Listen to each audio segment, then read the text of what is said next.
말씀의 소리, 기도의 소리, 찬양의 소리를 하나 되는 소리하나교회 주일 예배를 하나님께 드리도록 하겠습니다. 먼저 사도신경으로 우리들의 신앙을 고백하겠습니다.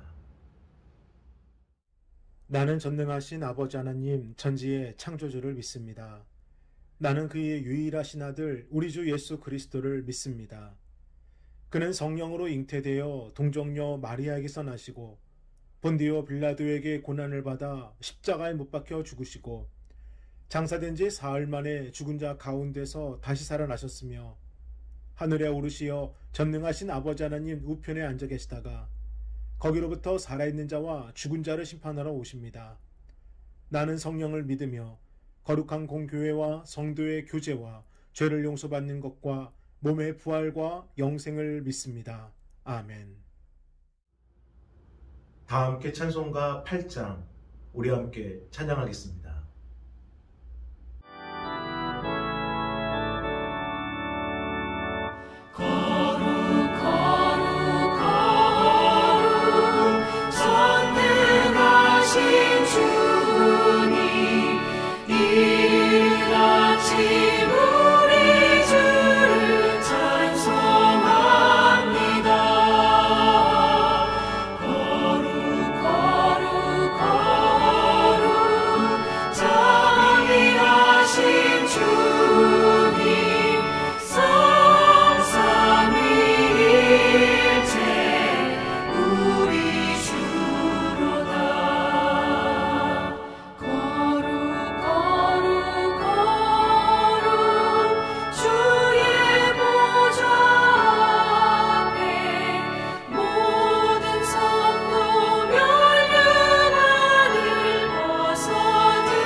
오늘 함께 보실 하나님의 귀하고 복된 말씀은 여호수아서 10장 7절로 8절까지 말씀입니다.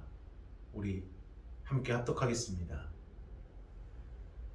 여호수아가 모든 군사와 용사와 더불어 길갈에서 올라가니라. 그때에 여호와께서 여호수아에게 이르시되 그들을 두려워하지 말라. 내가 그들을 내 손에 넘겨주었으니 그들 중에서 한 사람도 너를 당할 자 없으리라 하신지라. 아멘.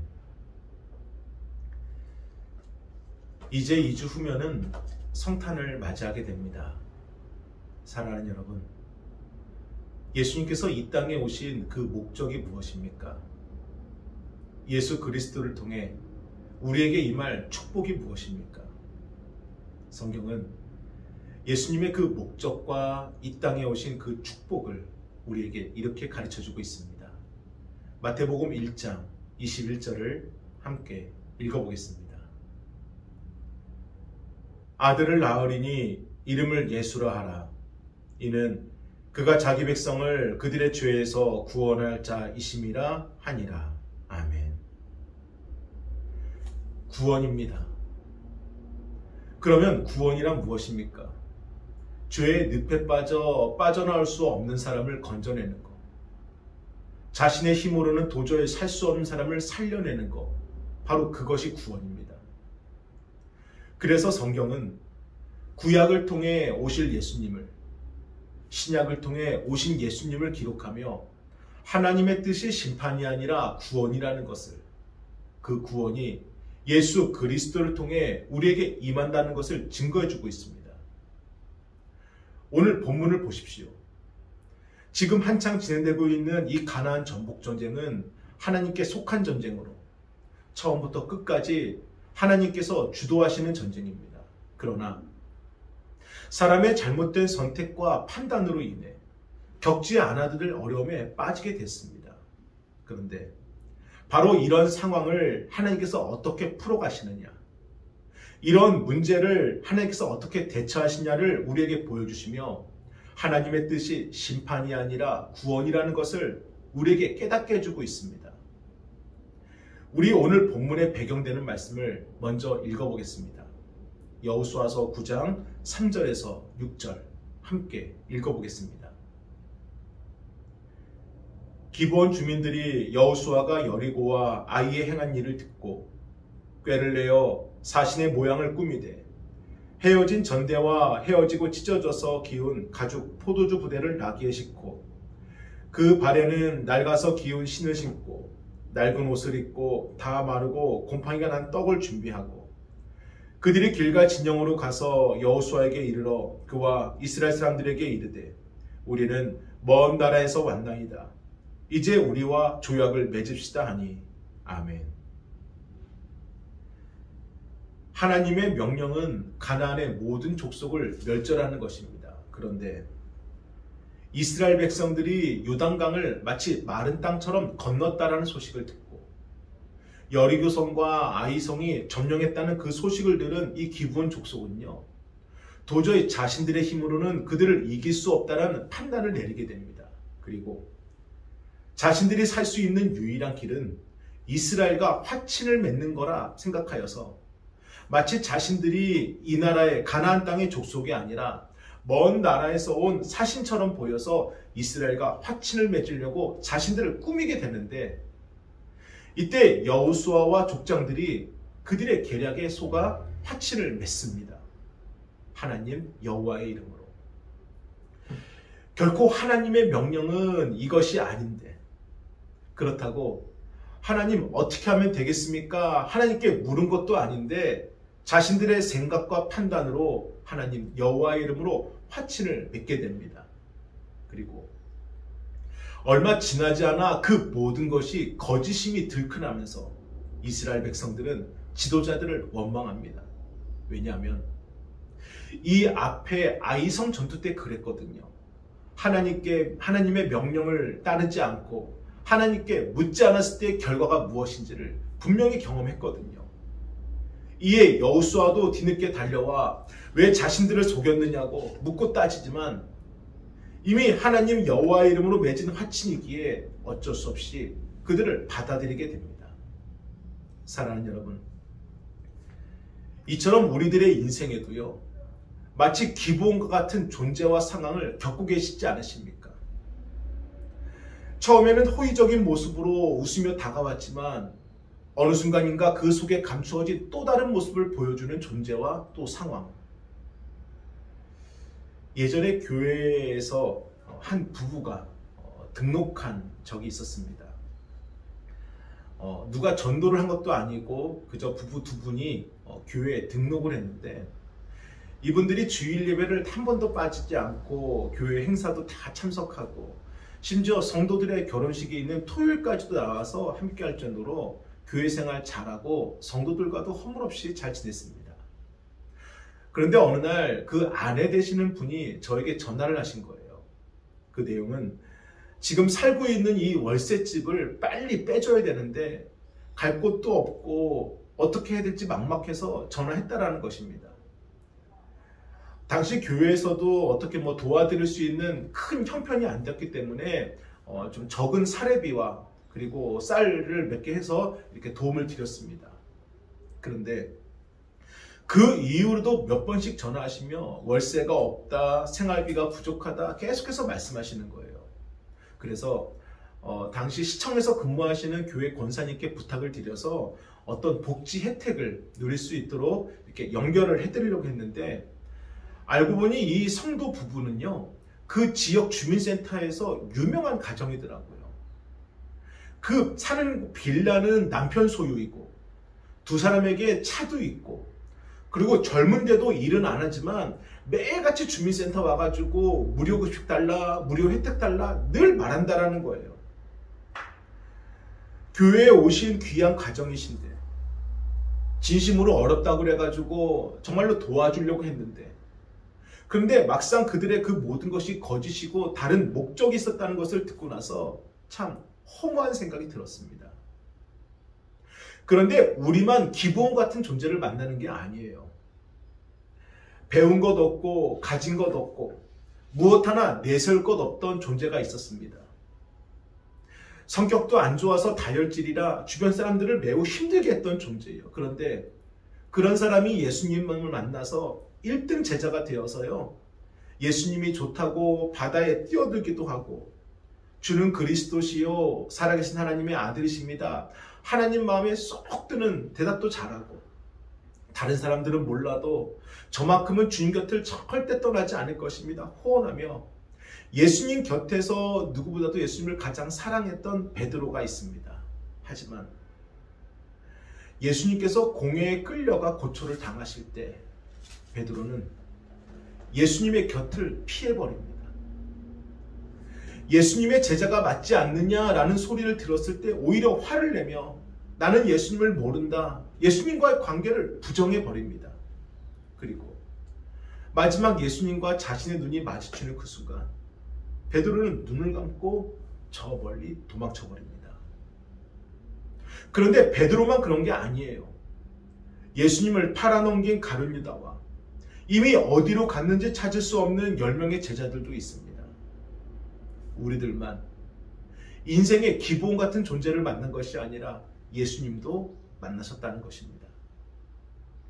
그런데 사랑하는 여러분, 우리가 인생에 찾아온 이 기부원이 사람이든 상황이든 병이든 그것이 중요한 것이 아니라 우리가 잘못해서 찾아온 것이 아니라는 것을 보는 것이 중요합니다. 기브온 족속은 작정하고 여호수아를 속였어요. 물론 선택과 판단은 여호수아가 했다지만 여호수아가 그조차도 자신을 위해서가 아닙니다. 하나님을 위해서, 또한 공동체를 위해서, 더 나은 상황을 위해서 여호수아도 결정했던 것입니다. 우리도 그렇잖아요. 우리 인생에 찾아온 기브온, 나만 좋자고 판단했던 것 아니잖아요. 어떤 악의적인 생각 갖고 결정했던 것이 아니잖아요. 심지어 내가 원해서 온 것도 아니에요. 그저 나는 열심히 살아보려고 했는데, 그저 나는 열심히 살았던 것뿐인데 어느 날 내 인생에 원치 않는 기본이 불쑥 우리를 찾아온 것입니다. 기본 때문에 나를 자책하지 마십시오. 기본 때문에 원망하지 마시고 불평하지 마시고 한숨 쉬지 마시고 좌절하지 마시길 바랍니다.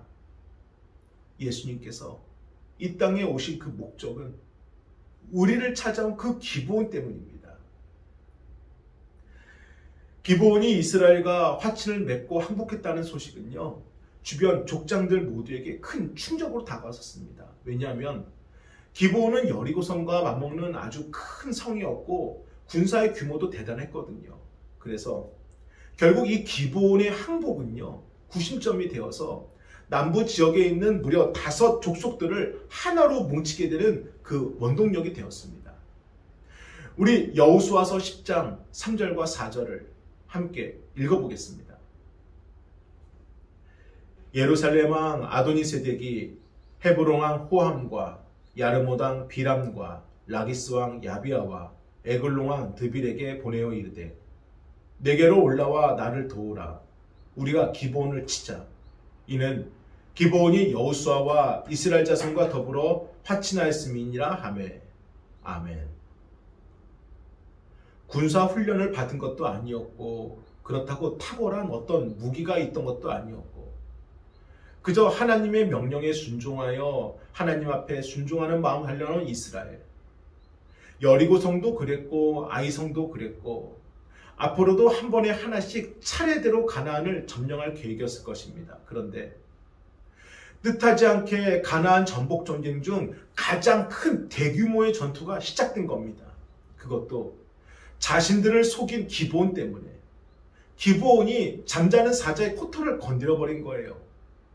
하지만 더 기가 찬 것은요, 자신들을 속인 기브온 사람들이 오히려 자신들한테 와가지고 종들을 도와주십시오. 외면하지 마십시오. 우리가 목숨이 다급하니 저희를 구해주십시오라고 이 도움을 요청하고 있는 겁니다.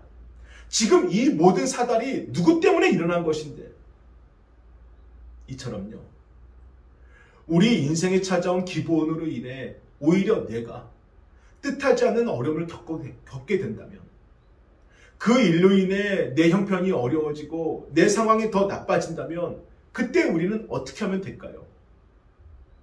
여기 여호수아는 이렇게 결단했습니다. 우리 오늘 본문 여호수아서 10장 7절입니다. 함께 읽어보겠습니다. 여호수아가 모든 군사와 용사와 더불어 길갈에서 올라가니라. 아멘. 여호수아가 기드온의 다급한 도움 요청을 잠시도 머뭇하지 않고 즉각적으로 군대를 출동시켰는데, 이처럼 신속하게 군대를 동원했던 그 이유가 무엇일까요? 물론 기브온과의 화친 때문이기도 합니다. 하지만 이 기브온과의 화친은요, 이스라엘이 원해서 맺은 게 아니잖아요. 하나님께서 원치도 않으신 하나님의 명령을 어긴 결과물이잖아요. 그러니 여호수아 입장에서는 차라리 잘된 거잖아요. 그들은 하나님의 심판을 받는 것이다. 우리를 속인 그 대가를 받는 것이다. 그렇게 여기면 됐는데, 여호수아가 즉각적으로 그들의 위기를 외면하지 않고 군대를 동원했던 그 이유는 어떠한 이유 때문이든 한 번 맺은 약속은 반드시 지켜야 된다는 헤세드 때문입니다. 헤세드란 성경에서 인자로 번역되며 그 의미는 그 약속을 반드시 지킨다는 신실함입니다. 그래서 여호수아는 하나님께서 이스라엘 백성들에게 헤세드의 하나님이 되신 것처럼 자신들도 누군가에게 헤세드의 이웃이 되어야 함을 알았고 지켰던 것입니다. 이것이 바로 여호수아가 최선을 다해 기브온을 도와준 이유였습니다. 그런데 여기서 우리가 주목해야 될 것은 하나님의 말씀입니다. 우리 오늘 본문 여호수아서 10장 8절을 함께 읽어보겠습니다. 그때 여호와께서 여호수아에게 이르시되 그들을 두려워하지 말라. 내가 그들을 내 손에 넘겨주었으니 그들 중에서 한 사람도 너를 당할 자 없으리라 하신지라. 아멘. 그들을 두려워하지 말라. 앞서 보신 것처럼 기브온 족속이 작정하고 여호수아를 속인 것입니다. 물론 선택과 판단은 여호수아가 했다지만 그조차도 그는 하나님을 위해, 공동체를 위해, 더 나은 상황을 위해서 결정했던 것입니다. 그럼에도 여호수아는 두려웠던 것입니다. 기브온과 화친을 맺은 그 이후 단 하루도 마음 편히 잠 적 없고 늘 염려와 걱정과 근심으로 밤을 지새웠습니다. 왜냐하면 하나님의 명령을 어겼잖아요. 하나님께 묻지도 않았잖아요.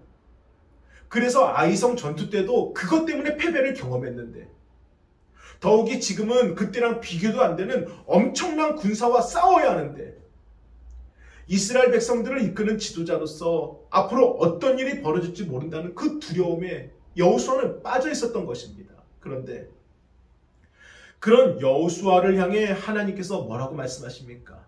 그들을 두려워하지 말라라는 것입니다.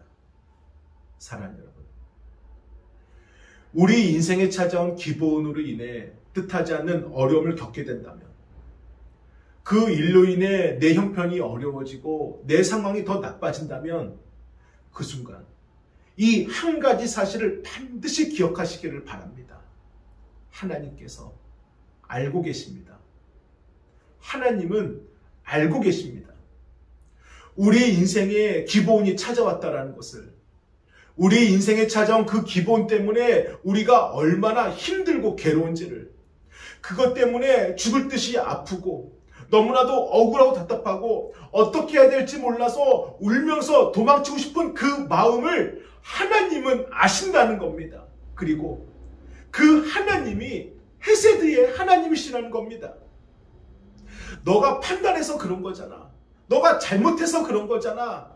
그렇게 우리를 채찍질하고 우리의 판단과 잘못을 끄집어내고 흔드시는 하나님이 아니라 괴롭고 힘들지, 아프고 너무나도 절망스럽지, 우리를 안아주시는 하나님이십니다. 도망치고 싶은 내 마음 주님께서 아시고 내 손을 잡아주시는 하나님이시고, 어쩔 줄 몰라 좌절하고 엎드려서 흐느끼는 우리의 그 눈물을 닦아주신 하나님이십니다. 이 사실을 기억하라는 것입니다. 우리를 아시는 하나님을 반드시 기억하라는 것입니다. 그리고 빌립보서 4장 6절의 말씀을 함께 마음에 새기시기를 바랍니다. 아무것도 염려하지 말고 다만 모든 일에 기도와 간구로 너희 구할 것을 감사함으로 하나님께 아뢰라. 아멘. 하나님께서 여호수아에게 그들을 두려워하지 말라 언제 말씀하셨습니까? 하나님께서 여호수아에게 말씀하신 그 때가 언제입니까?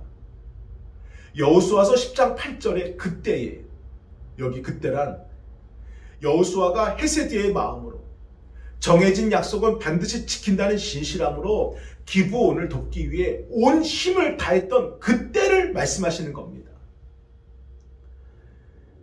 마주오던 음주 차량에 당시 생후 20개월이었던 조엘은 화재 속에서 온몸이 불타는 숫덩이가 되었고, 함께했던 아빠와 엄마는 그 자리에서 죽음을 당하는 끔찍한 사고를 겪게 되었습니다. 당시 어린 조엘은요, 무려 50여 차례나 대수술을 받으며 겨우 기적처럼 살아남았지만, 괴상해진 얼굴의 모습과 가족 없이 홀로 버텨야 된다는 참혹한 현실이란 벽 앞에 그는 서게 되었습니다. 그리고 그 이후 무려 18년 만에 법정에 서게 된 조엘. 그는 제대로 말할 수도 없는 그 입을 힘겹게 띠며 한마디 한마디 가해자에게 이렇게 말했습니다. 토트씨, 당신은 저와 저의 아버지, 어머니의 행복을 다 빼앗아 갔습니다. 하지만 저를 위한, 우리 가족을 위한 그 사람들의 기도만큼은 빼앗지 못했습니다. 저는 사고 이후 환영받지 못하는 세상에서 살았습니다. 사람들은 저를 괴물처럼 여겼고 저에게 온갖 모욕과 치욕을 안겨주었습니다. 하지만 저는 그래도 당신에 대한 증오심으로 남은 인생을 허비하지 않을 것입니다. 만약 당신을 향한 원망과 절망을 제가 내려놓지 못한다면 저는 또 다른 고통을 또 겪어야 되기 때문입니다. 그래서 당신을 하나님께 맡깁니다. 하나님께서 저의 고통을 아시고 저와 가족들의 아픔을 아시고 당신에 대한 뜻을 반드시 결정할 것을 아시기 때문에 저는 기도로 당신을 하나님께 맡기겠습니다. 라고요. 사랑하는 여러분, 우리는 못해도 하나님은 하십니다. 우리는 못하지만 하나님은 하실 수 있습니다. 나를 속이고 나를 넘어뜨리며 우리 인생에 찾아온 그 기본과 같은 상황 하나님께 맡기십시오. 내가 해결하려 하지 말고 내가 억지로 풀려 하지 말고 기본을 하나님께 맡기시기를 바랍니다. 여호수아는 자신의 생각과 판단으로 인한 결정 때문에 이 두려운 마음을 떨칠 수가 없었습니다. 하지만 이 전쟁의 승패가 누구에게 있는지, 이 전쟁이 누구에게 속하여 있는지, 누가 주도권을 가지고 이끌고 있는지를 믿었기 때문에 헤세드의 하나님께 모든 것을 맡겼던 것입니다. 자신들을 속이고 찾아온 기브온을 하나님께 맡기고, 그로 인해서 잘못된 생각과 판단을 했던 자신도 하나님께 맡기고, 그로 인해 일어난 모든 상황을 하나님께 맡기고, 여호수아는 전쟁의 한복판으로 올라서게 되었습니다. 그리고 그때 하나님께서 허물 많은 여호수아의 그 허물을 덮어주시고 용서해 주시고, 오히려 기브온을 도구 삼아 할 수 없었던 일을 하게 해주시고 될 수 없었던 일을 이루어 주심을 우리에게 보여주고 계십니다. 사랑하는 여러분, 하나님께 맡기셔야 됩니다. 그래야 주께서 해결해 주십니다. 저는 우리 인생에 뜻하지 않게 찾아온 이 기브온을 우리가 부여잡고 오늘도 자책하며 살아가는 삶이 아니라, 이 시간 하나님 십자가 앞에 내려놓고 기도로 주님께 온전히 맡기는 그러한 삶이 되기를 주님의 이름으로 축원합니다. 우리 함께 기도하겠습니다.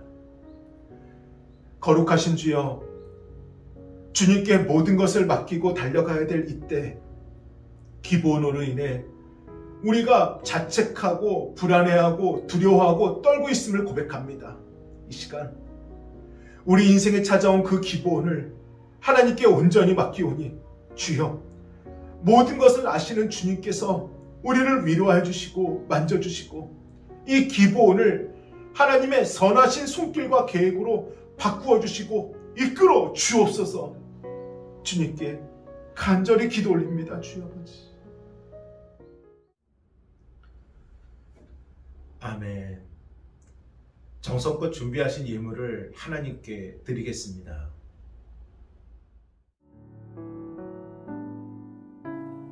왜 슬퍼하느냐, 왜 걱정하느냐, 무얼 두려워하느냐, 아무 염려 말아라. 큰 어려움에도, 큰 아픔 있어도 이젠 아무 걱정하지 마. 내가 널 붙들어 주리. 내가 너와 항상 함께 하리라. 내가 너를 지키리라. 실망치 말고 나를 보아라. 나는 너의 하나님이라.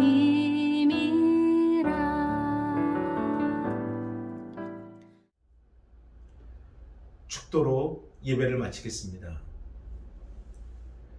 이제는 우리 주 예수 그리스도의 은혜와 하나님의 그 크신 사랑하심과 성령님의 감화감동 역사하심이 인생에 찾아온 기브온을 하나님께 온전히 맡기고 살아가는 우리 성도들 위해 이제로부터 영원토록 함께 하시길 간절히 축원하옵나이다. 아멘.